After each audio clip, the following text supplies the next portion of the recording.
आई राम जानकी विवाह पंचमी अछि वा ई कही सीता माताक विवाहक दिन आई राति में फिर से राम जानकी विवाह आ ओइसे जोड़ कऽ आई भोर में हम एक कविता लिखलहुँ अछि, एकदम टटका कविता अछि।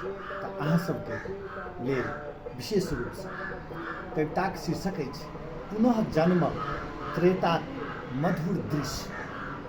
तऽ सुनी, आई फेर से त्रेताक स्मृति में जनकपुर धामक आकाश फूलक रंग में रंगा उठल अछि। मानो समय मोहन पवनक ओछान में बधाई पाछा मुड़ि स्वयं इतिहास बनेबाक लेल अबैत अछि। सिया रामक विवाह ओ पुरनका अलौकिक दृश्य एखनहु जँ देखियौ तऽ हृदयक गति धून बदलि दैत अछि। त्रेताक जतेक दिव्यता छल कलयुगो में ओहिसँ किछु कम नहि। ओहिना अयोध्या सँ बरियाती गौरवक गान गबैत सजि धजि आबि पहुँचले अछि। जानकी अंगना में कुश कुसुमक वेदी फेर सँ सजल अछि।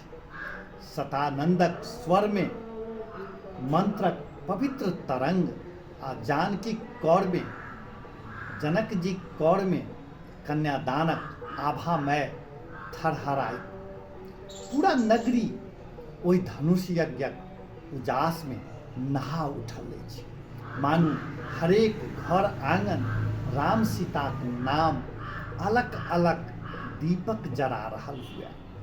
नगर दर्शन से शुरू भेल यात्रा, जाहि यात्रा में कहियो प्रभु दुनू भाई मिथिला गली में अपन चरण से धन्य बनेने छलाह। एखनो ओहि परंपराक पुनरावृत्ति एक एक मोड़ पुरनका कथा खुनगी से फूटैत देखाइत अछि।